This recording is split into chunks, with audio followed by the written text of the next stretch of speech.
am extremely happy that Shroff College is a pioneer in conducting such certificate courses.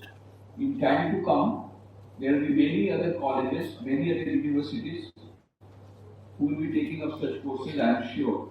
But you have been pioneer. You will be remembered as being pioneer.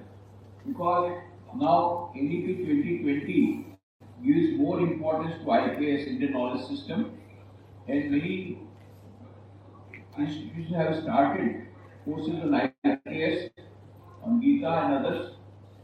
In fact, the Gujarat government is a pioneer where they have made it compulsory. And yesterday's news is that Netherlands government has made it compulsory. Gita is compulsory for 5th standard onwards. Netherlands. So I think now Indian institutions also will get some motivation, and like Shroff College, they will also go for such courses. So I am very happy. I would congratulate the institution. At the same time, I would like to congratulate all of you, the students, who have opted for this course.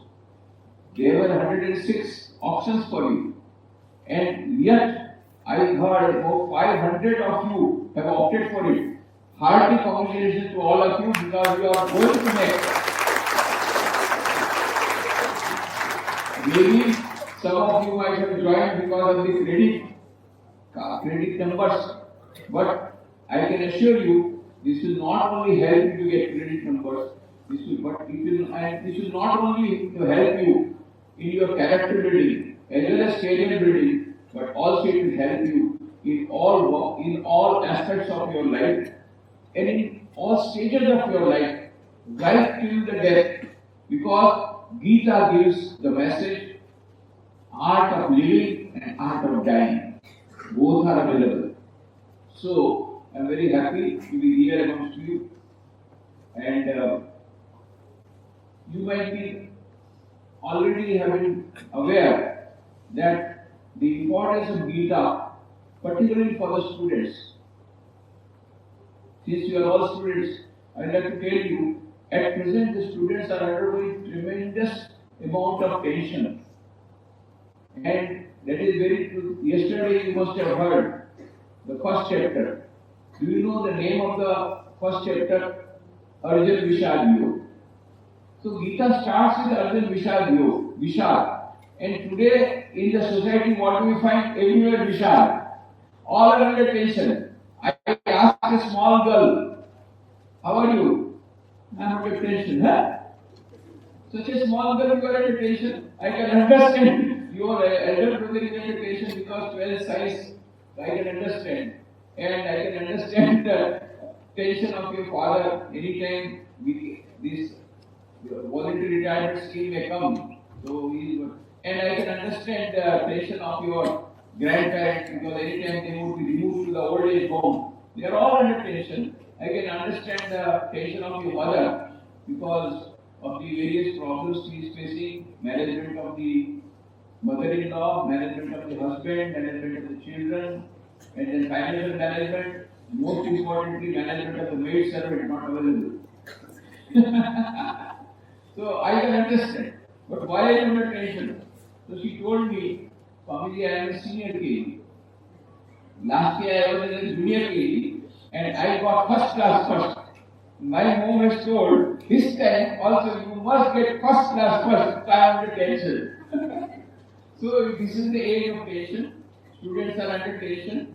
Whether they will get a grade or not, whether they get examination or whether they will pass the examination or not, whether they will get the required grade or not. And those students who are in the examination, it's okay. Even after that, after passing the examination, again entrance test, whether I pass the entrance test or not, whether I will get admission or not. After getting the admission, whether I will be able to pass this exam or not, again the tension. And after passing the examination creditably, whether I will get a job or not, unemployment problem, AI has come to face all our jobs. What to do? Too much tension. And then somehow you get a job, again you are under tension because your friend has got a good package and you got less package. And when you get a good package, another tension, break up. You have a problem? So solve problems and problems. All the students are under Vishal, and this is why Arvind Vishal Yog is now how Sri Krishna removed the Vishal of Arjuna. We are all like Arjuna. We are under tension. We have lost our way. We do not know the purpose of life. We are under tension. We are afraid. It is at this stage when we require reduction that Sri Krishna comes and starts his teachings from second chapter. So this is the background of the second chapter. As far as Bhagavad Gita is concerned, you must be aware so many eminent writers, eminent people from all over the world, they have admired Gita's message.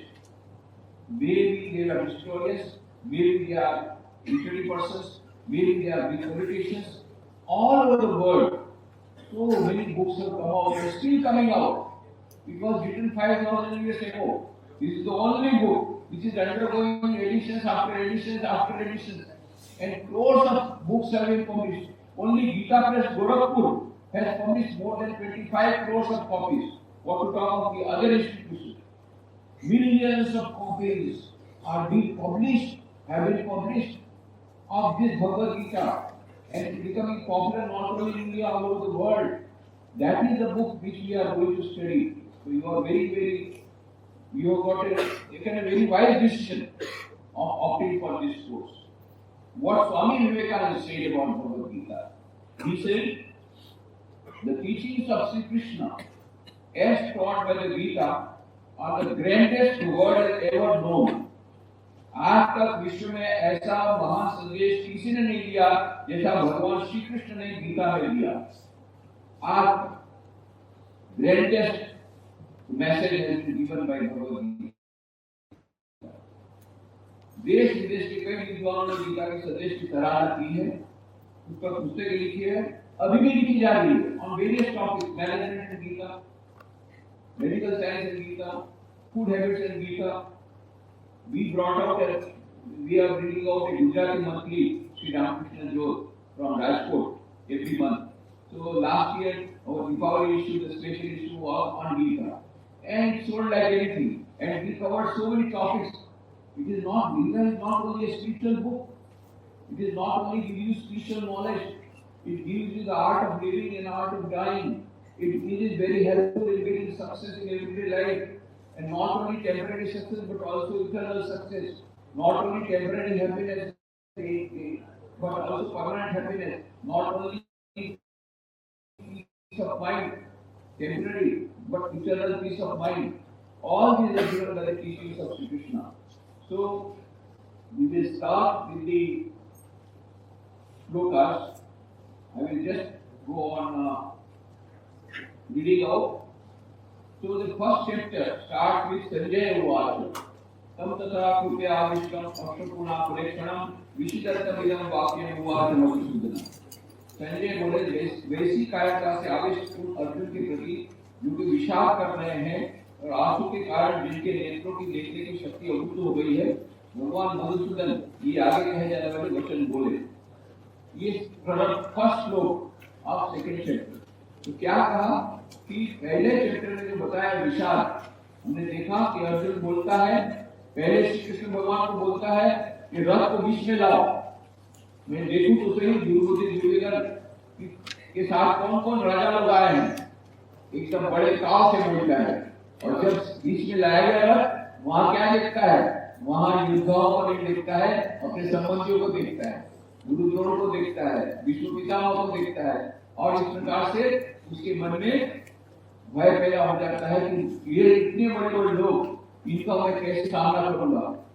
कायरता आ जाती है, अरे इनकी army तो बहुत बड़ी है, तो इनके पास तो ज्यादा सैनिक है, तो क्या होगा, हम हार तो ले जाएंगे, और यदि मैं मर जाऊंगा तो ये कायरता आ गई. साथ में दूसरा ये भी आया कि मेरे को पाप तो नहीं लगेगा इन लोगों को मार करके. अभी संबंधी को देख रहा है.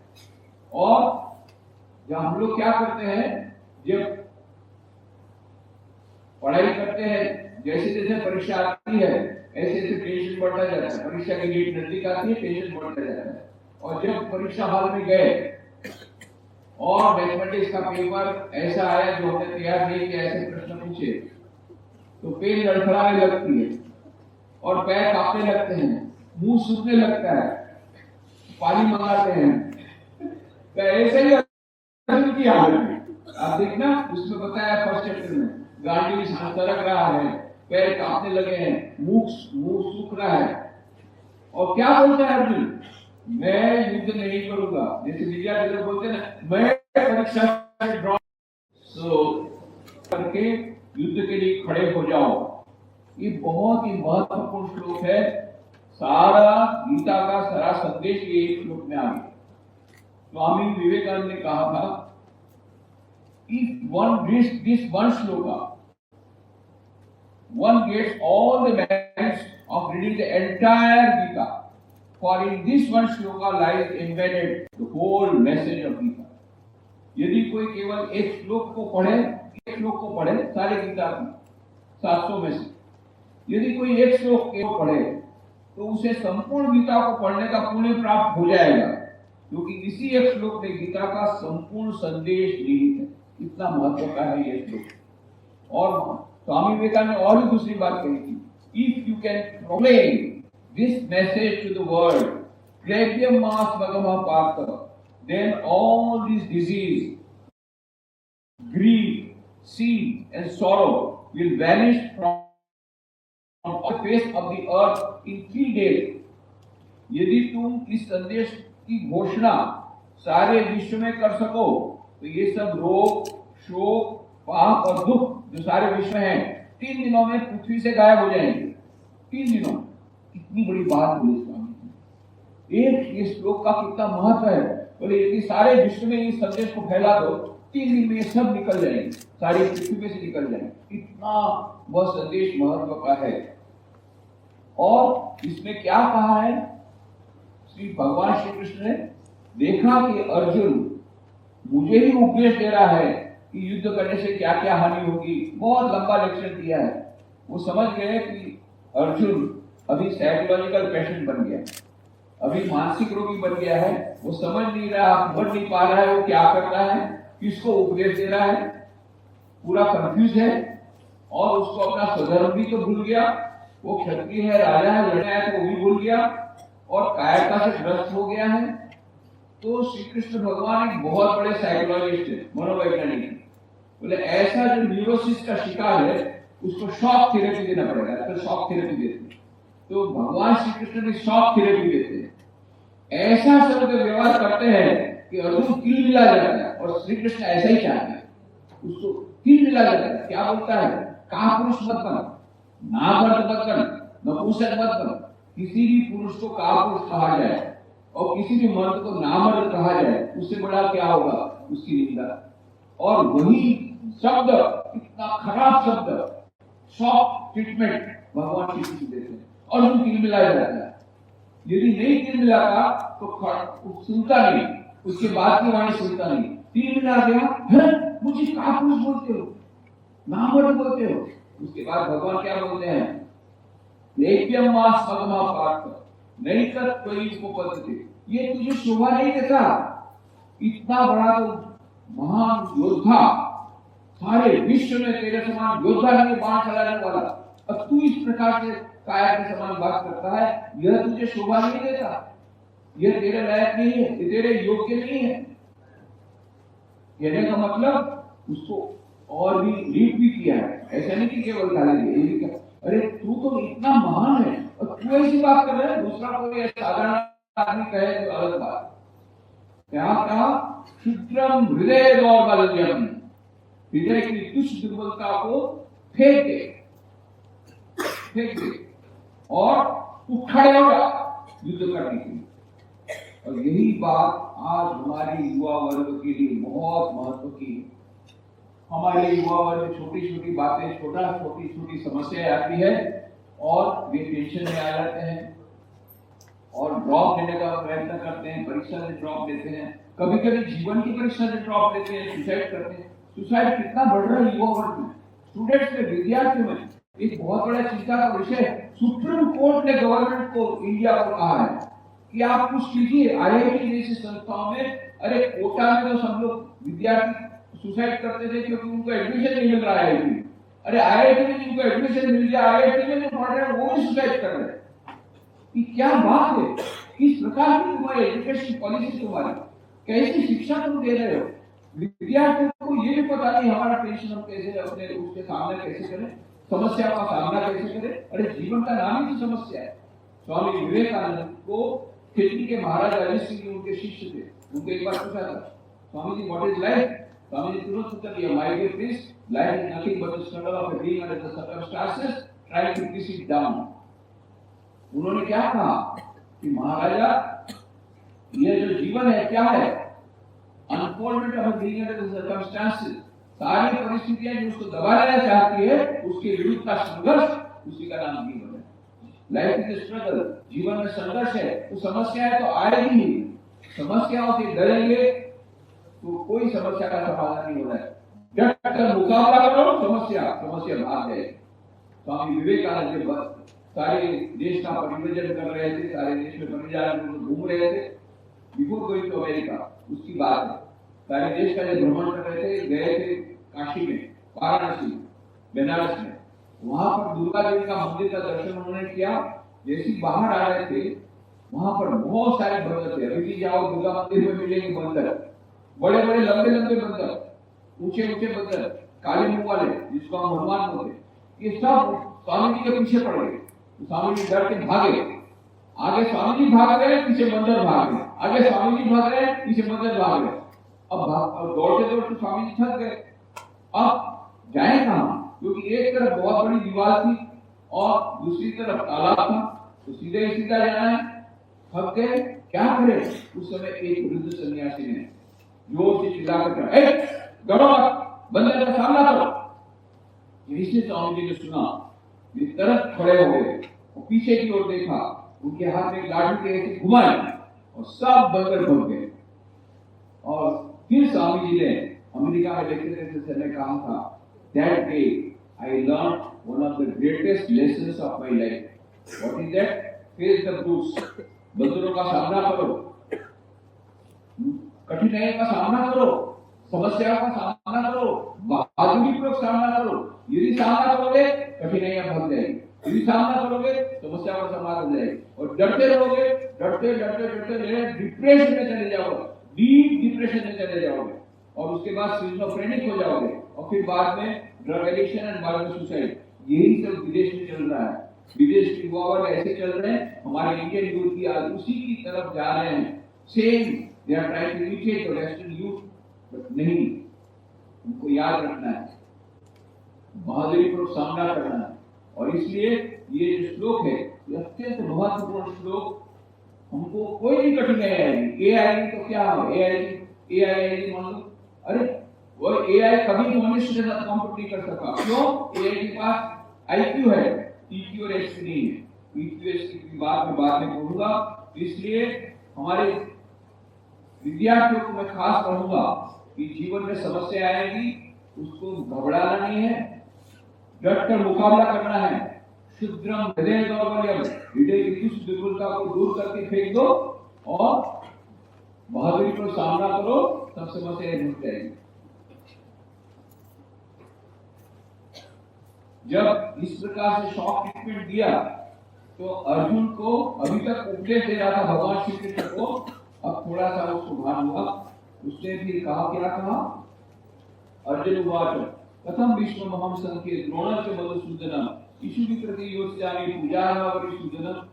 अर्जुन बोले, हे मधुसूदन, मैं रणभूमि में भीष्म और द्रोण के साथ बाणों से युद्ध कैसे करूं, क्योंकि हे मधुसूदन ये दोनों ही पूजा के योग्य हैं। अब लाइन में आ गया। अभी तक बोल रहा था मैं क्यों नहीं लड़ रहा हूं, क्योंकि मैं अहिंसा में मानता हूं, हिंसा में नहीं मानता। अब बोला कि क्या असली डर है? डर ये है ऐसे गुरुजनों को मारकर मुझे पाप नहीं लगेगा। गुरु हत्वाय महानुभावान श्रेयो भोक्तुम भैष्मपि हलोके तत्वार्थ कामास्तु गुरु निहेव रुजिय भोगान रुजिर प्रतिष्ठा। महानुभाव गुरुजनों को न मारकर इस श्लोक में मैं भिक्षा का अन्न खाना भी श्रेष्ठ समझता हूं, क्योंकि गुरुजनों को मारकर यहाँ रक्त से चलेंगे तो धन की कामना की मुक्तिता वाले लोगों को ही तुम्हें भोगूंगा।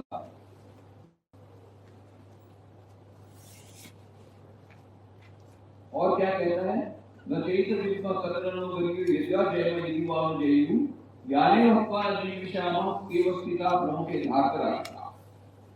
हम यह भी नहीं जानते कि हम लोगों के लिए युद्ध करना और न करना इन दोनों से कौन सा अर्थ श्रेष्ठ है। अभी स्वीकार करता है कि मुझे सब, मैं कंफ्यूज हूँ, मुझे नहीं मालूम, स्वीकार। और हमें इसका भी पता नहीं कि हम उन्हें जीतेंगे अथवा ये हमें जीतेंगे। ये भी उसको डर है कि हम जीतेंगे या वो जीतेंगे। जिनको मार्ग हम जीना भी नहीं चाहते वही हमारे सामने खड़े हैं। अब उसने अपनी समस्या का बयान कर दिया। अब नेक्स्ट में क्या करता है वो, ये श्लोक महत्वपूर्ण है।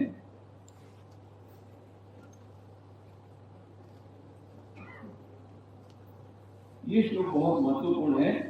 कार्पण्य दोषो बहुत स्वभाव शिक्षा काम धर्म समूह केता यच्चे ज्ञान निश्चितम पूरितन्मे शिष्यस्य हम शादिमाम काम उपन्न। अब अर्जुन स्वीकार करता है काया रूप दोष से तिरस्कृत स्वभाव वाला और धर्म के विषय में मोहित अंतःकरण वाला, उसने बोला दोनों एडमिट कर लिया। मैं आपसे पूछता हूँ जो निश्चित कल्याण करने वाली हो ये मेरे लिए कहिए। मैं आपका शिष्य हूँ, आपके शरण हुए मुझे शिक्षा दीजिए।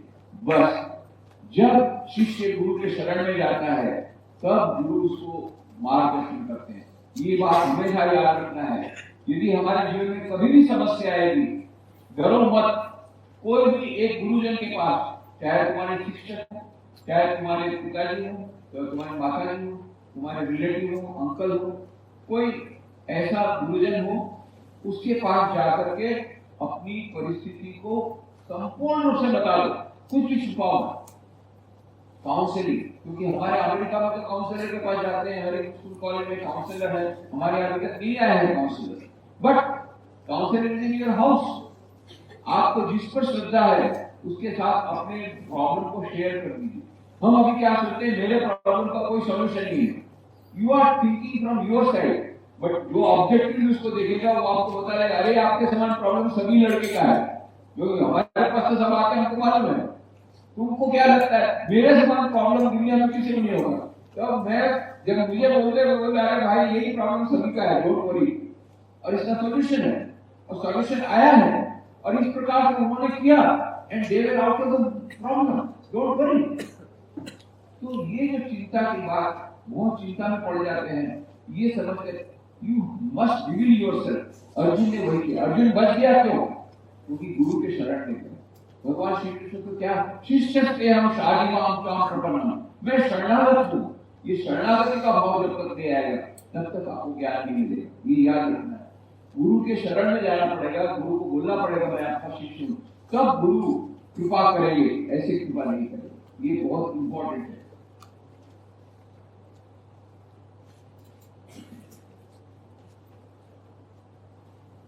फिर क्या कहा, नहीं तपस्यामि महाप्रभुया देशो को मुक्षो क्षणमिंद्रियाणाम अवाप्य भूमा वसपत्तम राज्य सुराणाम पिताधिपत्य। पृथ्वी पर धन जाने समुद्र सरचू रही राज्य तथा स्वर्ग में देवताओं का अधिपत्य मिल जाए तो भी इंद्रियों को सुखाने वाला जो शोक है वो दूर हो जाए, ऐसा मैं नहीं देखता हूँ। अभी भी है रोग बना हुआ है, भले थोड़ा बैलेंस करा है, अभी भी बोलता मेरा शोक दूर नहीं होगा। यदि मैं पूरा पृथ्वी का महास्वामी बन जाऊंगा, मैं एम्परर बन जाऊंगा, पर फिर भी मेरा शोक दूर नहीं होगा, ऐसा बोलता है। तो उसके बाद फिर संजय वाच एवं मुक्त्वा ऋषिकेशं गुडाकेशं परंतप नय वक्तयति गोविंदं मुक्त्वा कृष्णं बहुवः। संजय बोले हे सत्तापन धृतराष्ट्र, ऐसा कहकर निद्रा को जीतने वाले अर्जुन अंतर्यामी भगवान गोविंद से मैं युद्ध नहीं करूंगा ऐसा साफ साफ कहकर चुप हो गए। अभी भी रोग बना हुआ है, मैं युद्ध नहीं करूंगा। क्या कहा, संजय उवाच, संजय ने क्या कहा, किसको बोले, धृतराष्ट्र को। ये आपको स्टोरी पता है कि धृतराष्ट्र को वरदान दिया था भगवान ने कि तुम कहो तो तुम ये युद्ध यहाँ से देख सकोगे। तो बोला नहीं, मैं देखना नहीं चाहता, मैं सारी जिंदगी अंधा था और अभी इतना खराब चीजें मैं देखना नहीं चाहता। और आप संजय को दिव्य दृष्टि दे दीजिए, वो यहाँ से बैठ करके दूरदर्शन का कमेंट्री देगा, वो युद्ध की कमेंट्री मुझे सुनाएगा। और सुनाया भी अर्जुन ने, और उन्होंने सुना नहीं ठीक से। फिर बाद में जब इनका वध हो गया, द्रोण का वध हो गया, और बाद में भीष्म पितामह का युद्ध हुआ, उनका भी वध हो गया। उन्होंने कभी सोचा ही नहीं था कि इनका भी बहुत हो सकता। उन्होंने क्या क्या बोला था तुमने फिर से बताओ, ऐसा कैसे हो गया, विश्व की पिता कैसे बन गए? तो फिर से पूरी बात बता रहे हैं, उसी में बोल रहे हैं कि क्या क्या हुआ। संजय बोले है शत्रुतापन धृतराष्ट्र, ऐसा कहकर विद्रोह को जीतने वाले अर्जुन अंतर्यामी भगवान गोविंद से मैं युद्ध नहीं करूंगा ऐसा साफ साफ कहकर चुप हो गया। अब देखो क्या परिस्थिति हुई होगी। भगवान श्री कृष्ण जो सारे, वो तो सारथी थे, केवल सारथी, तो उन्होंने कहा मैं युद्ध में भाग नहीं लूंगा। ये तो आपको पता है किस प्रकार से अर्जुन और ये गए थे, दोनों दुर्योधन दोनों भगवान से पास गए थे, आप हमारे साथ युद्ध कीजिए, हमारी परंतु भगवान श्री कृष्ण सबसे पहले अर्जुन की ओर देखा, वो चरणों में बैठा था और दुर्योधन पास में बैठा था। तो बोले मेरी नजर पहले अर्जुन की तरफ गई है तो मैं अर्जुन को पहले दूंगा और तुमको भी दूंगा, तो तुम लोग ठीक कर लो, तो जो सबसे पहले है उसको मैं दूंगा, पर दोनों को मैं साथ दूंगा। एक तरफ मेरी पूरी सेना रहेगी, नारायणी सेना रहेगी, और एक तरफ मैं रहूंगा, तुम लोग चूज करो किसको जो चाहिए, पर मैं हाथ में शस्त्र नहीं उठाऊंगा। दुर्योधन बोला यदि हाथ में शस्त्र नहीं उठाएंगे तो मैं आपको क्या करूंगा, तो पूरी नारायणी सेना में लूंगा। पर पहला चॉइस किसको दिया, अर्जुन को दिया। मन में न सोचा अर्जुन ये तो लेगा ही, नारायणी सेना लेगा, पर अर्जुन ने क्या कहा, प्रभु आप मेरे साथ रहिए, भले शस्त्र नहीं उठाई आप मेरे साथ रहिए। दुर्योधन बोला कैसा बेवकूफ है कि ये निशस्त्र कृष्ण को क्या लेकर के करेगा। और आप देखते हैं बाद में भगवान श्री कृष्ण जब आज सारथी थे, उसके कारण ही अर्जुन और ये पांडव लोग जीत गए। जो भी होगा काम, what is the message, what is the message, we should take help of God. हमको भगवान के पक्ष में रहेंगे, भगवान हमारे पक्ष में रहेंगे तो कभी हार नहीं होगी। Let us be with God. Narayan सेना उसने नहीं, अर्जुन ने क्या कहा, he made a choice and that was a great choice, that was the turning point of whole of Kurukshetra युद्ध। जब अर्जुन ने कहा था नहीं भगवान आप मेरे साथ नहीं, तो यहाँ पर ये कहा अब भगवान श्री कृष्ण की कैसी बात कैसी हो जाएगी, आप सुनिए, सोचो कि जिसके ऊपर सारा दारोमदार है, इस अर्जुन के ऊपर सभी लोग सोचते थे अर्जुन हमारे साथ है, हम लोग जीत जाएंगे, वही अर्जुन बोलता मैं युद्ध नहीं करूंगा, तो क्या होगा। अभी मान लो पाकिस्तान के साथ युद्ध हो रहा हो और हमारा जो जनरल है वो बोलेगा नहीं मैं युद्ध नहीं करूंगा, तो क्या होगा, प्राइम मिनिस्टर की हालत क्या होगी। ऐसी भगवान श्री कृष्ण की हालत कैसे होगी, कितने टेंशन में आ जाएंगे। पर देखो क्या बोलते हैं,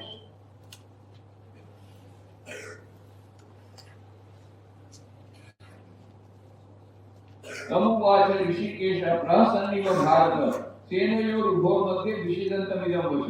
अरे युद्ध क्षेत्र में खड़े हैं और दोनों सेनाएं शंख फूंक दिए हैं, दोनों सेनाएं एक दूसरे पर युद्ध करने के लिए तैयार हो गई है। ऐसे समय जो सबसे बड़ा योद्धा था अर्जुन बोलता है मैं युद्ध नहीं करूंगा। ऐसी विषम परिस्थिति में क्या होगा, भगवान श्री कृष्ण की हालत कैसी होगी। और यहाँ क्या कहते हैं, हे भरत वर्षोद्भव, दोनों सेनाओं के मध्य भाग में विचार करते हुए उस अर्जुन के प्रति हंसते हुए से भगवान ऋषिकेश ये वचन बोलो हंस रहे हैं, युद्ध क्षेत्र में हंस रहे हैं। भगवान श्री कृष्ण इतना बड़ा टेंशन की बात बोल दिया अर्जुन ने और भगवान श्री कृष्ण उस समय हंस रहे हैं। यही है गीता का सार। गीता का संदेश क्या है, अनासक्ति पूर्वक कार्य करो। उसका सबसे उत्कृष्ट उदाहरण भगवान श्री कृष्ण। देखो ऐसा युद्ध के समय में, ऐसी विषम परिस्थिति में जब अर्जुन बोल रहा मैं युद्ध नहीं करूंगा, उस समय भगवान श्री कृष्ण हंस रहे हैं, उन पर कोई असर नहीं। क्यों, उनके भीतर में कोई आसक्ति नहीं, अनासक्ति पूर्वक काम कर रहे हैं। जो अनासक्ति का पाठ उन्होंने गीता में दिया है उसका आचरण करके भगवान श्री कृष्ण ने बोला है। तो फिर क्या हुआ, श्री भगवान वाच अशोचन अन्वशोचस्तम प्रज्ञावादाश्च भाषते गतासु न गतासुश्च नाम शोचन्ति पंडिता। श्री भगवान बोले तुमने शोक न करने योगी का शोक किया है और पंडिताई की बातें कह रहे हो, और जिनके प्राण चले गए हैं उनके लिए और जिनके प्राण नहीं गए हैं उनके लिए पंडित को शोक नहीं करते। ये भगवान श्री कृष्ण उसको आयना बताया अर्जुन को कि तू बात तो बड़ी बड़ी करता है, बड़े विद्वान जैसी, और ऐसा तो सोच रहा है कि तू पंडिताई की बात कर रहे हो, परंतु जिनके प्राण चले गए हैं उनके लिए और जिनके प्राण नहीं गए उनके लिए पंडित लोग शोक कभी नहीं करते। तू शोक कर रहा है इसका मतलब है तू पंडित नहीं है। तो पंडित लोग कौन है? जिनको ज्ञान है, जो ज्ञानी है। और ज्ञानी लोग क्या मानते हैं? ज्ञानी लोग क्या करते हैं? न सेवा हम जातु नासम न तुम निले जनाधिपा न चैव भविष्यामः सर्वे वैभवम्। किसी काल में मैं नहीं था और तू नहीं था, तथा ये राजा लोग नहीं थे, ये बात भी नहीं है, और इसके बाद भविष्य में मैं तू और राजा लोग हम सभी नहीं रहेंगे, ये बात भी नहीं है। तू क्या बोलता है मैं इनको मार डालूंगा तो क्या होगा, मुझे पाप लगेगा? कभी नहीं हो सकता। ऐसा कभी नहीं था कि तुम नहीं थे मैं नहीं था, ऐसा कभी नहीं होगा कि तुम नहीं रहोगे मैं नहीं रहोगे, और ये राजा लोग भी रहेंगे, तो उसकी तू चिंता मत कर। ये कौन जानता है? ज्ञानी लोग। और तू बात कर रहा है पंडित जैसी। बात क्या कर रहा है मेरा क्या होगा? हमारे विद्यार्थी लोग बोलते है क्या होगा, तो ये है क्या होगा अर्जुन बोल रहा है। देहिनोस्मिनि था देहे कौमारम यौवनं जरा तथा देहांतर प्राप्ति धीरे सत्रिन भूयते। देहधारी के इस मनुष्य शरीर में जैसे बालकपन, जवानी और वृद्धावस्था होती है, ऐसे ही देहांतर की प्राप्ति होती है। उस विषय में भी मनुष्य मोहित नहीं होता। तो change is the sign of life. बचपन आएगा, युवावस्था आने से क्या हम डरते हैं? आनंद करते हैं। युवावस्था के बाद फिर वृद्धावस्था आती है तो थोड़ा थोड़ा रोते हैं, क्योंकि जवानी सबको अच्छी लगती है, वृद्धावस्था की अच्छी नहीं लगती, पर उसको एक्सेप्ट करते हैं, करना ही पड़ता है। उसी प्रकार से देहांतर की प्राप्ति होती है, ये चेंज होता रहता है। उसको विद्वान लोग उसके लिए शोक नहीं करते। मात्रा स्पर्शार्थ कौन के ये शीतोष्ण सुख दुखदा आगमा पायनो नित्या कांति शिष्य भारत। हे कुंती नंदन, इंद्रियों के जो विषय हैं वो तो शीत और उष्ण के द्वारा सुख और दुख देने वाले हैं, आने जाने वाले हैं, अनित्य हैं। हे भरत वंशोद्भव अर्जुन, उनको तुम सहन करो, सहन करो, सहन करो, सहन करो। ये सबसे बड़ा पाठ भगवद गीता में रहता है। परिस्थितियां जिनको तुम बदल नहीं सकते, what you cannot change, you must endure. The circumstances which cannot be changed, the situation which cannot be changed, must be endured. उसको सहन करना पड़ेगा। जीवन में ऐसी कई परिस्थितियां आएगी जब हमको सहन करना पड़ेगा। तो अर्जुन को बोलते हैं कि आता है, अभी शीतकाल आएगा तो शीत सहन करनी पड़ेगी, फिर गर्म ग्रीष्म आएगा तो गर्मी सहन करनी पड़ेगी। तो part of life, you must endure. फिर कहते हैं यमि लवते तेते पुरुषम पुरुषर्षभ सम दुख सुखम धीरम सो अमृतत्वाय कल्पते। कारण यह पुरुषों में से अर्जुन सुख दुख में सम रहने वाले जिस धीर पुरुष मनुष्य को ये मात्रा स्पर्श पदार्थ व्यथित नहीं करते, वह अमर होने में समर्थ हो जाता है, अर्थात वह अमर हो जाता है। अमर कौन होता है? अमर होने का मतलब क्या है? मृत्यु का कोई डर न लगे। अमर तो हम है ही। जब हमको अपने आप को मानेंगे हम आत्मा है तो हम अमर है, जब हम अपने को मानेंगे शरीर है तो हम अमर नहीं। तो ये अमर कौन हो जाते हैं? जो अपने आप को इस शरीर के साथ तादाद नहीं रखते हैं। ये बहुत बड़ा फिलोसॉफिकल एक संस्कृत का बुक आ रहा है। नासतो विद्यते भावो नाभावो विद्यते सतः उभयोपि दृष्टोत्पह तनयोस्तत्वदर्शिनी। असत का तो भाव माने विद्यमान नहीं है, सत्ता जो है असत का भाव, सत्ता उसका वो विद्यमान नहीं है, वो अवस्थित नहीं है, और सत का अभाव विद्यमान नहीं है, मतलब सत हमेशा रहता है और सत कभी नहीं रहता। तत्वदर्शी महापुरुषों ने दोनों का ही अर्थात तत्व देखा है। मतलब जो तत्वदर्शी है, सच्चे पंडित है, जो जानते हैं दोनों के बीच का भेद। जो सत है, जो सच्ची सत्ता है, वह कभी उसका नाश नहीं होता, वो हमेशा रहेगी। और जो असत है वो नाश होकर के ही रहेगी। इस चीज को कौन जानते हैं? विद्वान। तू विद्वान की बात करता है, विद्वान लोग ऐसा जानते हैं, तू क्या जानता है, तब तू विद्वान।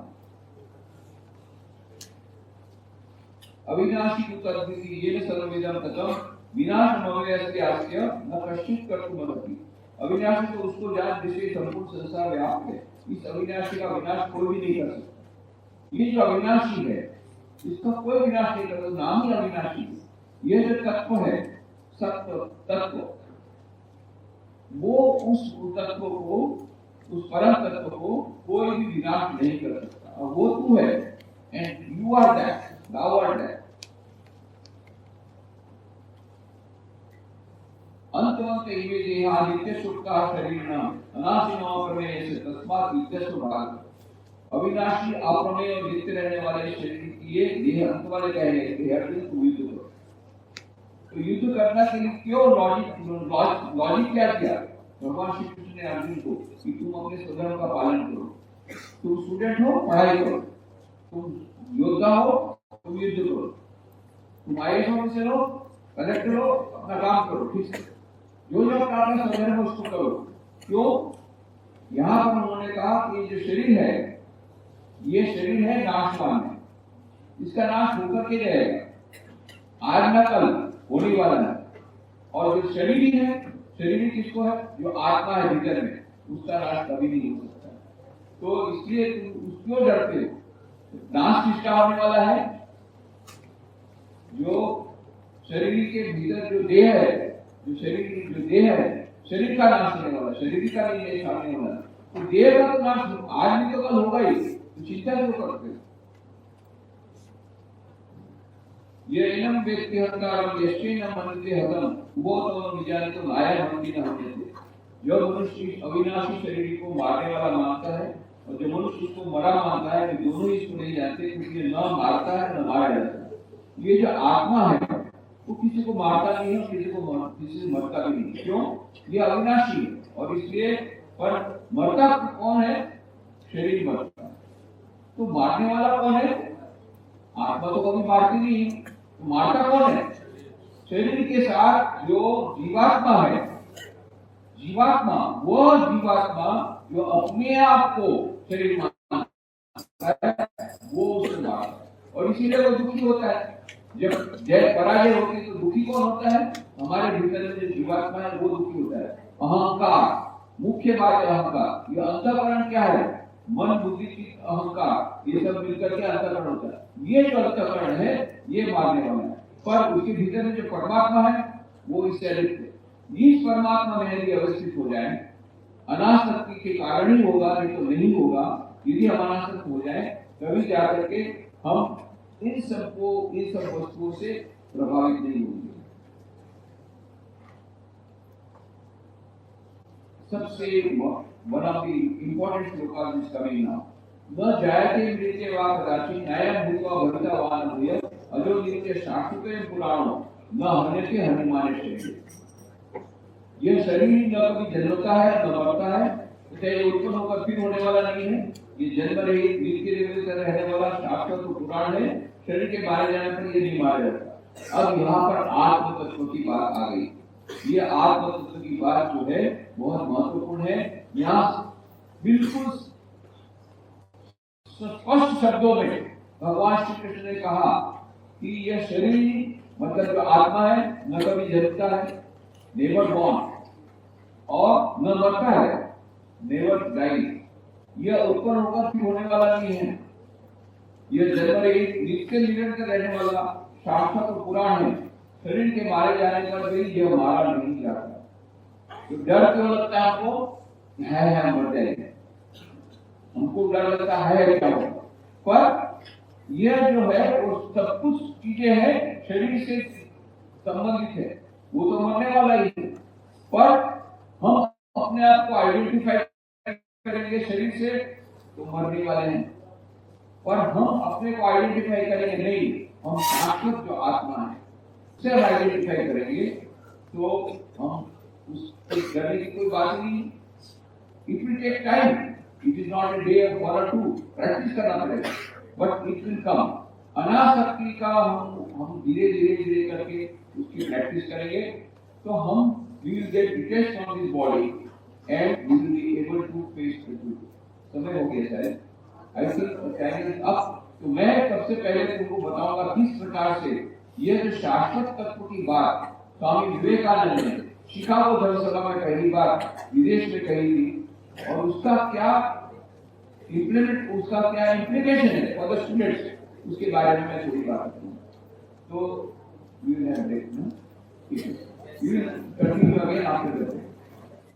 तो हम लोगों ने पहले सेशन में देखा था कि भगवान श्री कृष्ण आत्मा की दिव्यता के बारे में बोलते हैं, और अभी बहुत अच्छी तरह समझाया कि मैं कौन हूं, मैं शरीर नहीं हूं, क्योंकि मैं क्या होता, मेरा शरीर आज खराब है। मैं मन नहीं हूं, आज मेरा मन खराब है। मैं बुद्धि नहीं हूं, आज मेरी बुद्धि चल नहीं रही। मैं अहंकार नहीं हूं, मेरा अहंकार बहुत है, मेरा अहंकार मतलब मैं अहंकार नहीं हूं, मैं इन सबसे परे हूं। इतनी छोटी सी बात है, उसको क्लियर समझना है।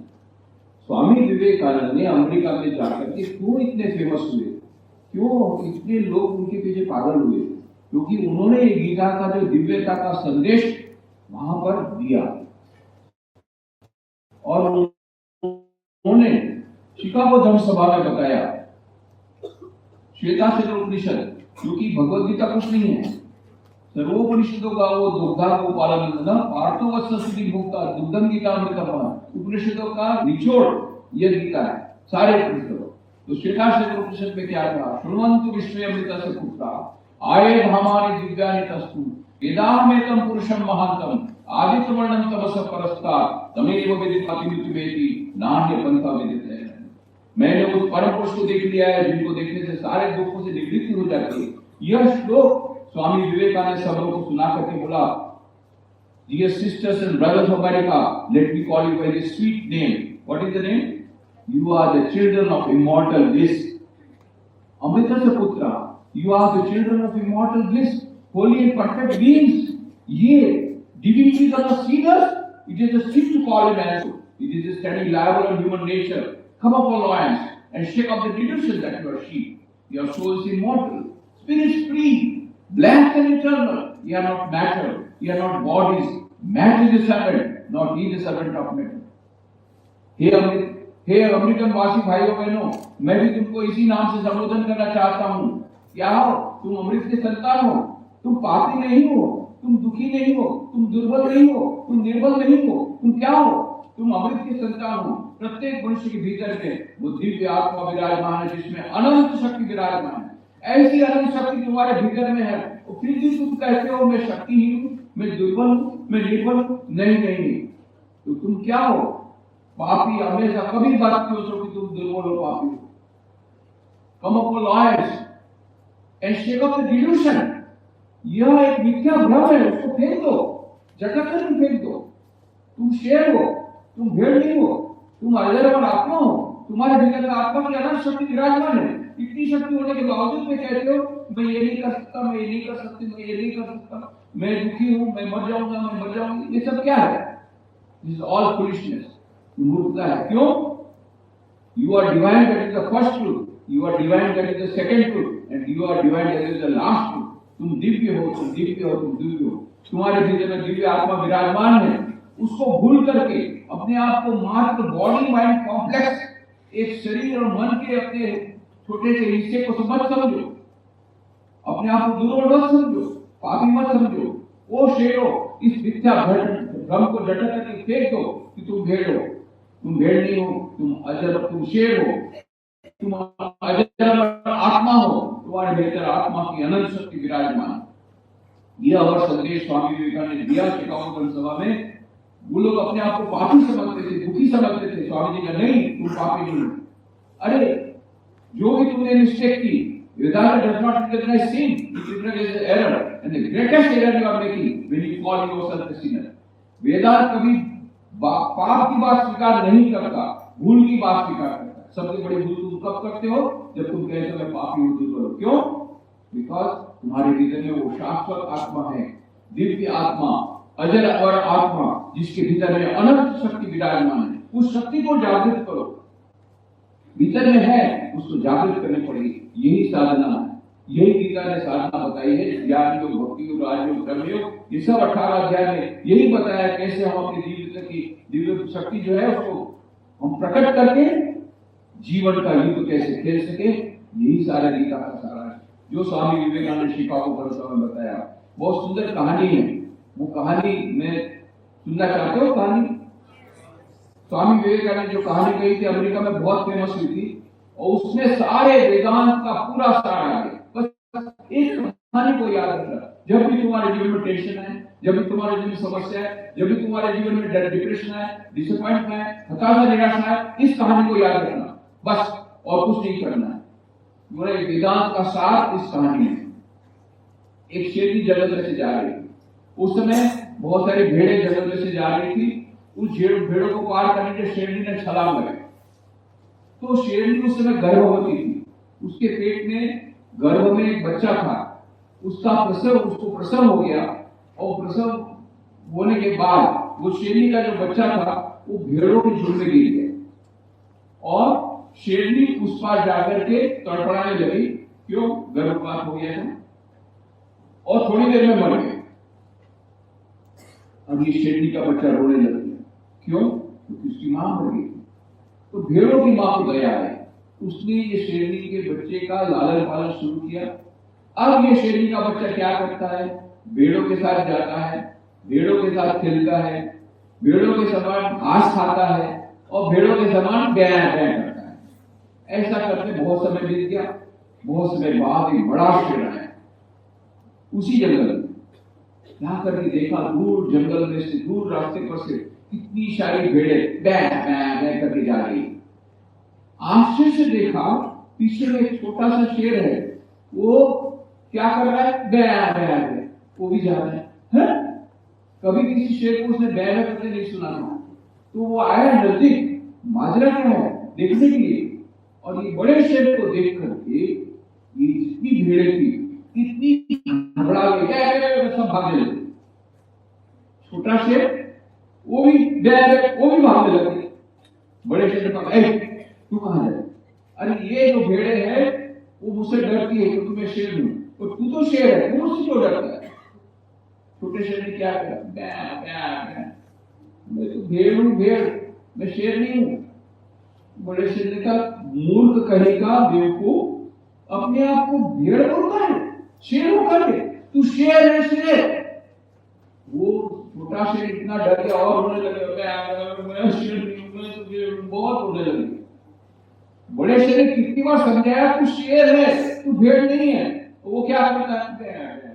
अब बड़े शेर को बड़ा गुस्सा है, पकड़ा, गले से पकड़ घसीट करके लाया, देख ये तालाब में, देख तालाब के पानी में, देख तेरी परछाई देख, मेरी परछाई देख, तेरा चेहरा मेरे समान है ना, ये भेड़ के समान, देख। उसने देखा, मेरा चेहरा तो शेर के समान है। अब समझ गया, तू शेर है, तू भेड़ नहीं है। अब ये बैं करना बंद कर, चल मेरे साथ ये गलना कर, अब तू जंगल का राजा बन गया। जंगल का राजा बन गया। स्वामी विवेकानंद इस कहानी को बता के बोलते, देखो ये छोटा शेर पहले से शेर था कि नया बना? पहले से था। तो क्यों बैं करता था? भूल गया था कि मैं शेर हूं। यही बात हमारी सबकी कहानी है। हमारे भीतर में दिव्य आत्मा विराजमान है, प्रत्येक मनुष्य के भीतर में। ईश्वर सर्वेषु भूतेषु गुणो आत्मा प्रकाशते दृश्यते तो विरया बुद्ध्या सूक्ष्मया सूक्ष्मदर्शिनी। प्रत्येक मनुष्य के भीतर में, irrespective of caste, creed, colour, religion, nationality, प्रत्येक मनुष्य के भीतर में, पुरुष हो, स्त्री हो, बालक हो, वृद्ध हो, गरीब हो, पैसा वाला हो, सबके भीतर में एक आत्मा है, दिव्य आत्मा। उसके वो जो दिव्य आत्मा है उसमें कितनी शक्ति है? अनंत शक्ति। ऐसी अनंत शक्ति किसमें है? प्रत्येक मनुष्य के भीतर में है, चाहे वो बालक हो चाहे वृद्ध। प्रत्येक मनुष्य के भीतर में दिव्य आत्मा की अनंत शक्ति विराजमान है, ऐसा हमारा प्रोफेसर कहता है। और ऐसी अनंत शक्ति होने के बाद भी हमारे भीतर में वो शेर बैठा हुआ है, फिर भी हम क्या बोलते हैं? मैं तो दुर्बल हूँ, मैं तो निर्बल हूँ, मुझे तो परीक्षा में बहुत डर लगता है, मैं कैसे टूर्नामेंट में भाग लूंगा, मैं कैसे पब्लिक स्पीच दे सकूंगी, मुझे तो वो खेल कूद में भाग नहीं लेने जा सकती, मुझे तो बहुत डर लगता है। बैं हम लोग बैं करते हैं, क्यों? क्योंकि हम भूल गए हैं हमारे भीतर में दिव्य आत्मा की अनंत शक्ति विराजमान, उसको केवल जागृत करना है, सोई हुई है, अभी हमको उसका एहसास नहीं होता। उसका अनुभव नहीं होता, क्योंकि सोई भी उसको जगाना है। ये जगाने का काम ही गीता करती है। जगाओ जगाओ जगाओ, भीतर में अनंत शक्ति विराजमान है, उसको जगाना है। ज्ञान योग, भक्ति योग, राजयोग, कर्म योग, ये सब बातें आएगी। इनके द्वारा अपने भीतर में जो अज्ञान का पर्दा है उसको खोल दो। घूंघट का पट खोल रे तुम्हें पिया मिलेंगे, कठ को वचन मत बोल रे तुम्हें पिया मिलेंगे। तुझे प्रियतम के दर्शन होंगे, पर घूंघट का पट खोलना पड़ेगा, अज्ञान का पर्दा खोलना पड़ेगा। यह जो अज्ञान है कि मैं देह हूं, मैं बुद्धि हूं, मैं चित्त हूं, मैं होकर, उस अज्ञान के पर्दे को खोलने से क्या होगा? वो दिव्य आत्मा की अनंत शक्ति जो हमारे भीतर में पहले से है वो जागृत हो जाएगी। और यही बात स्वामी जी ने, उठो जागो, लक्ष्य प्राप्ति तक रुको मत। लक्ष्य क्या है? Manifest the divinity within. Each soul is potentially divine. The goal of human life is to manifest this divinity within by controlling nature external and internal. This is either by work, worship, or psychic control of philosophy, by one or more of all of these, and be free. This is the whole of religion. Doctrines, dogmas, rituals, temples, churches, mosques are but secondary details. प्रत्येक मनुष्य के भीतर में दिव्य आत्मा विराजमान है। उस मनुष्य जीवन का लक्ष्य अंतर दिव्यता को अभिव्यक्त करना। कैसे? बाह्य मन का प्रकृति को वशीभूत करके। वो कैसे हो सकता है? 4 योगों के द्वारा, राजयोग अथवा ध्यान योग, भक्ति योग, ज्ञान योग और कर्म योग। ये सब के बारे में भगवद गीता में विशद रूप से वर्णन दिया है, उसके बारे में आपको बाद में बताया जाएगा। पर जीवन का लक्ष्य याद रखना है। उठो जागो, लक्ष्य प्राप्ति तक रुको मत। ये सबको मालूम है, लक्ष्य क्या है मालूम नहीं। हमारे जीवन का लक्ष्य क्या है? यदि हम मनुष्य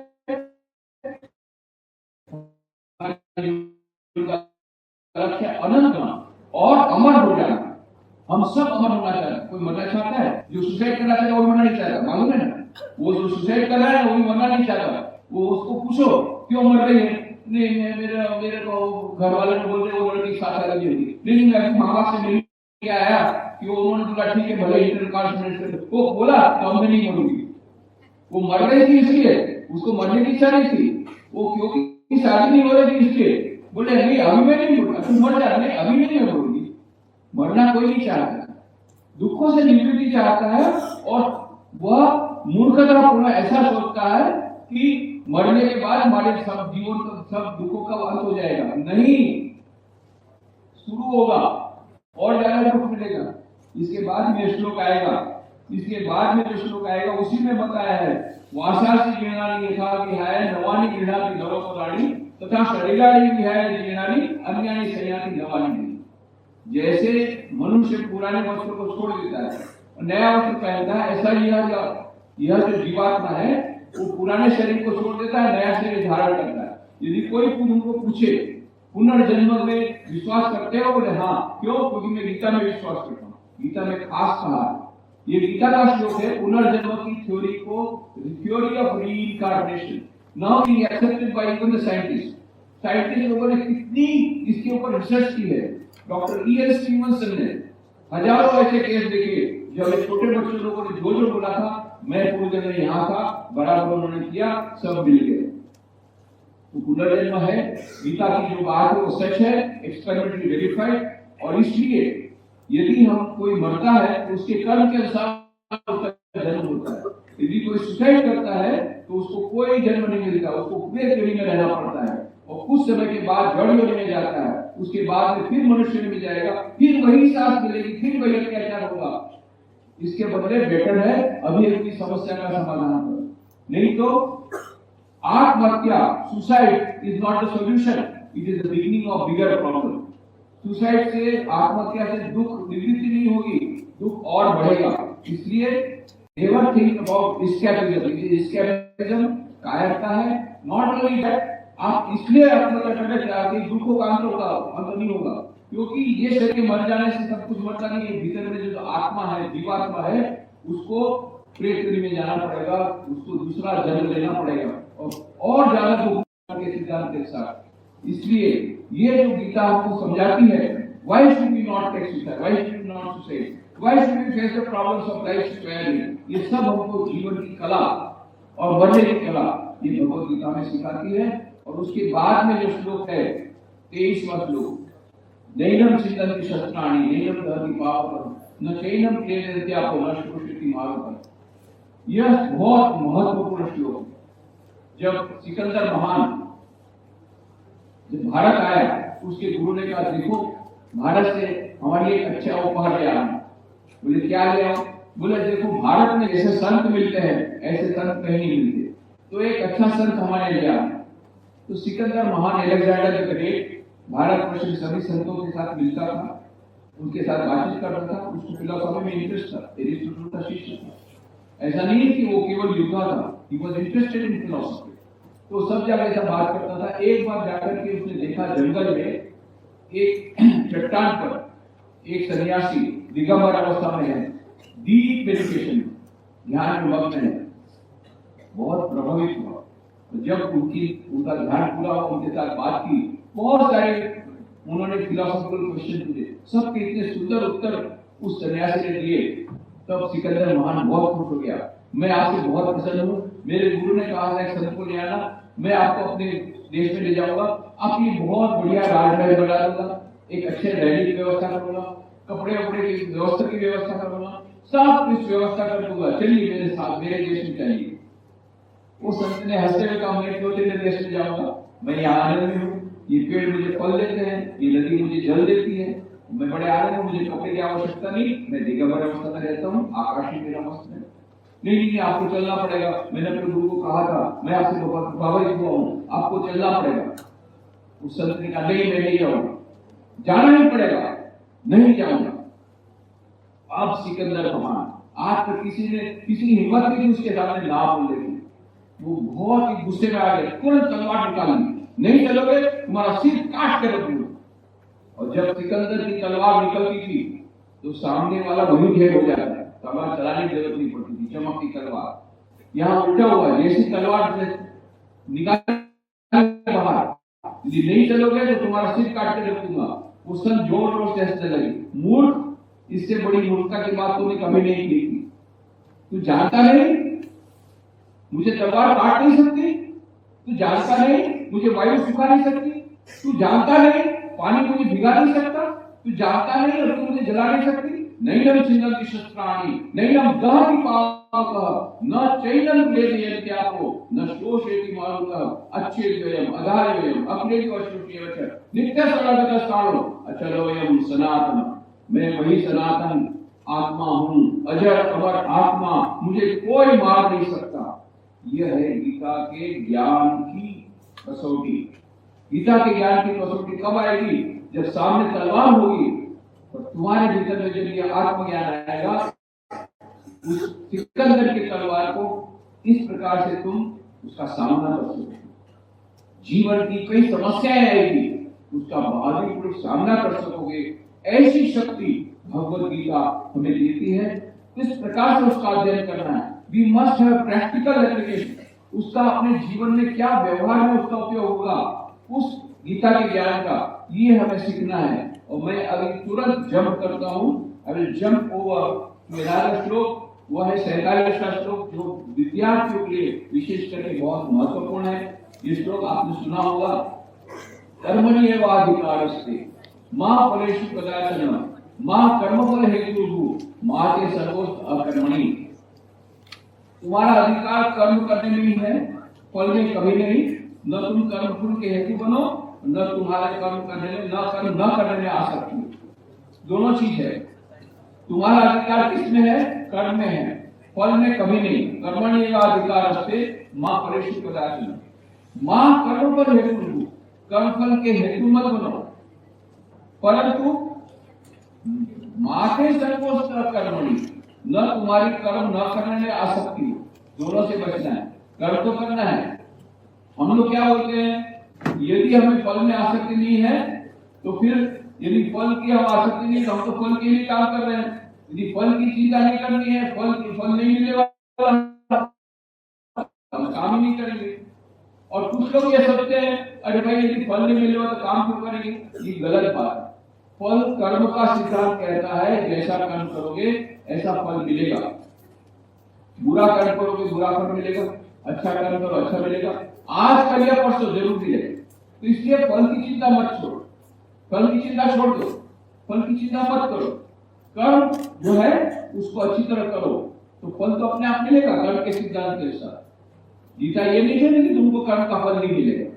नहीं, हम लोग ये सोचते हैं यदि फल नहीं मिलने वाला हो तो फिर हमको टारगेट रख करके आगे बात करते हैं। हमको ये टारगेट क्या नहीं रखना है 90% चाहिए या टारगेट रखो, और 90% यदि चाहिए तो किस प्रकार से पढ़ना होगा, एकाग्रता पूर्वक कितने घंटे पढ़ना होगा। यदि हमको टारगेट है कि हमको वर्ल्ड कप फाइनल में जीतना है क्रिकेट में, तो जीतना है तो उसके लिए ये हमने गोल कर दिया। अब दिन रात तुम इसी के बारे में सोचोगे और नेट प्रैक्टिस नहीं करोगे और खेलते समय भी यही सोचोगे। सपोजिंग कोई बैट्समैन है अभी 99 में आ गया, वो क्या करता है, वो देखता है स्कोर बोर्ड की तरफ कि मेरा कितना रन बाकी है अभी सेंचुरी बनने में। वो जहां देखने गया क्लीन बोल्ड हो गया, है कि नहीं? तो your I should be on the ball और ऑन द स्कोर बोर्ड। बोलो, your I should be on the score board और ऑन द बॉल। तो पढ़ते समय पढ़ाई की चिंता करनी चाहिए कि रिजल्ट की चिंता करनी चाहिए? टेंशन कब आता है? हमने 12th साइंस के लिए अलग से शिविर बनाई, how to overcome tension of 12th examination, board examination. उसका एक मैंने सब विद्यार्थियों को पूछा, अच्छा तुम मुझे एक बात बताओ, किसको टेंशन है? सबने हाथ उठा दिया। ये बताओ टेंशन कब आता है? सोचने लगे, मैं बताऊं, जब तुम फल की चिंता करते हो तब तुमको टेंशन आता है। हाँ, ये बात सच है। हाँ, 90% आएगा कि नहीं, है परीक्षा में कैसा रिजल्ट आएगा, हाँ उसके फिजिक्स में 95 आएगा कि नहीं, है उसको आएगा कि नहीं, है जो करते हैं ना। अब पढ़ते समय क्या है? परीक्षा की चिंता। फल क्या आएगा? रिजल्ट की चिंता। उससे क्या होता है? कॉन्सेंट्रेशन आएगा नहीं आएगा, फोकस कर पाओगे नहीं आएगा। इसलिए भगवान श्री कृष्ण ऐसा नहीं कहते कि फल तुझे नहीं मिलेगा। वो क्या कहते हैं? फल की चिंता छोड़ दे।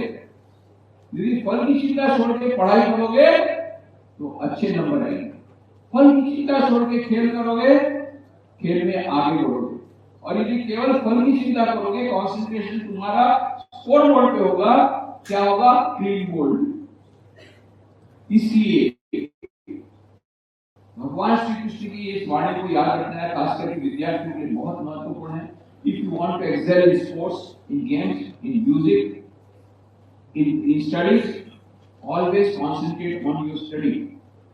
कर्म में तुम्हारा अधिकार है, फल में तुम्हारा अधिकार नहीं है। फल तो अपने आप आएगा कर्म के सिद्धांत के अनुसार। उसके सिद्धांत में बहुत सारी चीजें हैं। It is a result of so many forces. You may not immediately get the result, but कभी ना कभी तुमको तुम्हारे परिश्रम का फल मिलेगा। ये कर्म का सिद्धांत कहता है। आज कल या परसों कंपाउंड इंटरेस्ट के साथ आएगा, इसलिए तुम उसकी चिंता मत करो। तो इसलिए करना क्या है? We have to focus on the कर्म। हमारे कर्म पर हमको कॉन्सेंट्रेट करना है। Concentration is very important. The secret of success in trade, in war, in every management of human affairs is the concentration of mind. कौन कहता है? राल्फ वॉल्डो एमर्सन, अमेरिकन के महान विद्वान हुए। और स्वामी विवेकानंद ने क्या कहा था? एकाग्रता ही मनुष्य जीवन का लक्ष्य है। ये एकाग्रता क्या होती है? हमारी एकाग्रता नष्ट हो जाती है जब हम रिजल्ट की चिंता करते हैं। तो don't think about the result. क्या करना चाहिए? हमको फोकस कहां करना है? कर्म पर। हमारा कर्म यदि अच्छा करेंगे तो फल अपने आप ठीक हो जाएगा। So this is the lesson we learn from the Gita. हमारा फोकस कहां होना चाहिए? Not on the score board but on the wall. Our focus will be on the studies, not thinking about the result of the examination. Then you will get success. ये सफलता का सिद्धांत हमको भगवद गीता देती है। और लास्ट में स्थितप्रज्ञ के लक्षण की बात बताई है। बहुत बड़ा ये पूरा गीता का अध्याय है। तो ये स्थितप्रज्ञ के लक्षण वो विद्यार्थियों के लिए कैसे उपयोगी हो सकते? ये तो बहुत ऊंची बात है। स्थितप्रज्ञ शका भाषा समाधि जिसकी स्थिति, जिसको जो समाधि की अवस्था जिसको हो गई है, स्थितप्रज्ञ जो हो गया है, उसके लक्षण कैसे चलता है, कैसे बात करता है, उसके बारे में अर्जुन ने पूछा है। क्यों? भगवान श्री कृष्ण ने बताया कि तेरे को स्थितप्रज्ञ बनना है। That is the goal of life. स्थितप्रज्ञ नहीं बनोगे तो you will not be able to control your emotions. अभी जो ब्रेकअप होता है, how can you come out of it? यदि तुम्हारे पास EQ डेवलप नहीं होगा, इमोशनल क्वोशंट नहीं होगा, डेवलप नहीं होगा, you will not be able to come out of the. अभी तुम्हारा आईक्यू बहुत है, पर ब्रेकअप जब होता है आईक्यू काम नहीं आता है, ईक्यू काम आएगा। Emotional quotient, emotional intelligence is very important. More than that is SQ, spiritual intelligence.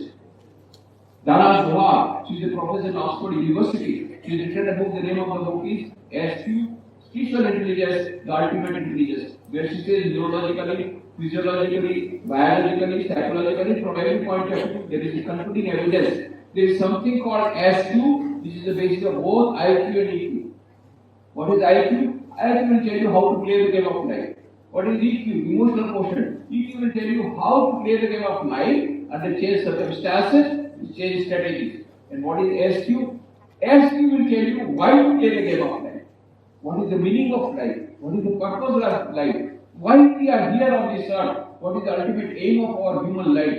This will be told by SQ. What we want for success in everyday life and ultimate success, if you want ultimate success in life, if you want happiness in everyday life, and if you want eternal happiness, if you want peace in everyday life, if you want eternal peace, you must have IQ plus EQ plus SQ. All the three are required in our daily life. And this Gita talks about all the three, particularly talks about SQ, spiritual intelligence, and how to know that you got SQ. How to know? Okay, you have practiced all the 4 yogas as told by Gita, but how do you know that you develop SQ? Wonderful that analysis has been given कि जिसको इस प्रकार के लक्षण मिल गए हैं, जिसका SQ develop हो गया है, वो कैसे बैठता है, कैसे बात करता है, ये प्रश्न अर्जुन पूछता है कि मैं कैसे जानूंगा। प्रजाहाति यदा कामान सर्वान् पार्थ मनोगतान् आत्मन्येवात्मना तुष्ट स्थितः प्रज्ञस्य दोषते।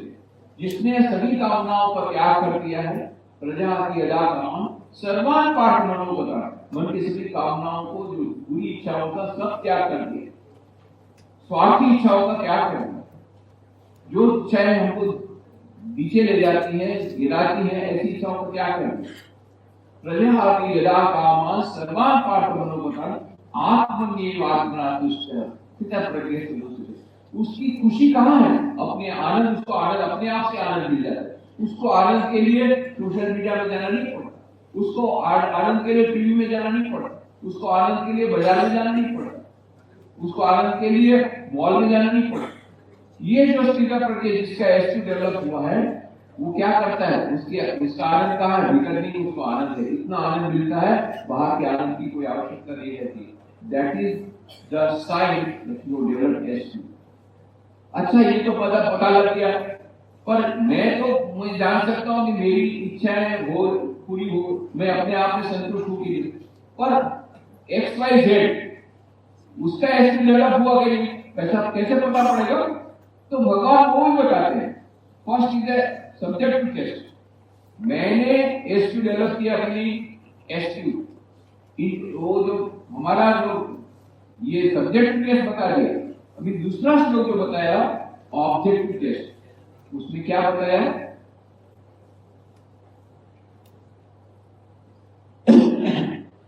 ऑब्जेक्टिव टेस्ट में क्या बताया? दुखेषु नोदिग्यमनः सुखेषु विगतस्पृहः वीतराग भय क्रोध तितद्भिर्मुनिरुच्यते।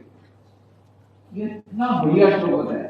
दुखेषु नोदिग्यमनः, कितना भी दुख आए उससे उसको फर्क नहीं पड़ता, वो विचलित नहीं होता। दुखेषु नोदिग्यमनः सुखेषु विगतस्पृहः, और सुख आ जाने से वो उससे भी विचलित नहीं होता, उससे भी अपने आप को बहुत आकाश में चलने लगा, उड़ने लगता, ऐसा नहीं, पृथ्वी पर ही रहता है, जमीन पर ही चलता है, और उससे भी विचलित नहीं होता। सुख आने पर छप नहीं जाता है। तो दुखेषु नोदिग्यमनः सुखेषु विगतस्पृहः वीतराग भय क्रोध, ये 3 चीजें इससे निकल गई। वीत राग, राग माने आसक्ति, भय माने डर, वीतराग भय क्रोध तितद्भिर्मुनि, जिसके जीवन में से क्रोध चला गया, आसक्ति चली गई और भय चला गया है, वही उसी को समझना इसका एसक्यू डेवलप हुआ है, वही इसका प्रक्रिया है। और this is the ultimate aim of world life. बस उसके बाद कुछ नहीं करना। जिस दिन हम लोग चित्त प्रति बन जाएंगे, जिस दिन हमको हमारा एसक्यू डेवलप हो जाएगा, जिस दिन हम ऐसी अवस्था में आ जाएंगे कि हमारे जीवन में भय नहीं रहेगा, क्रोध नहीं रहेगा, आसक्ति नहीं रहेगी। ऐसा बड़ा दुख आए, विपत्ति आए, उससे हम विचलित नहीं होंगे। Then we have won the game of life. तो इतना बड़ा एम भगवान श्री कृष्ण ने रखा है हमारे सामने, उससे लॉन्ग वे टू गो। एक दो दिन की बात नहीं है, इसके लिए कठोर परिश्रम करना पड़ेगा। But we should try to imbibe as many teachings as possible. जैसे शाह साहब ने कहा, आज के आज तुमको आत्मज्ञान हो जाने वाला नहीं है, एंड आज के आज तुमको ये सभी उपदेश इमीडिएटली अप्लाई नहीं होंगे, पर जितना हो सके उतना हम लोग लेने का प्रयत्न करेंगे, उससे बहुत लाभ होगा। केवल 2 नंबर मिलेंगे क्रेडिट के, वो अलग बात है। उसके अलावा हमारी लाइफ में हमको सक्सेस मिलेगी, डेली लाइफ में सक्सेस मिलेगी, डेली लाइफ में हैप्पीनेस रहेगी, और डेली लाइफ में जितनी समस्याएं हैं उनका समाधान भी हमको उसमें मिलेगा। तो अभी 8 मिनट बाकी है, इसलिए प्रश्नोत्तरी के लिए कुछ समय रखना है। तो मैं अंत में यही कहना चाहूंगा, भगवद गीता अथाह सागर है, बहुत सारे उसमें पड़े हुए हैं, उसमें से जितना हम ले सके हम लेंगे। और ये द्वितीय अध्याय का सारांश यही है कि we must remember we are divine, हमारे भीतर आत्मा तत्व है, हमको डिवाइन बात को याद रखना है और आगे बढ़ना है।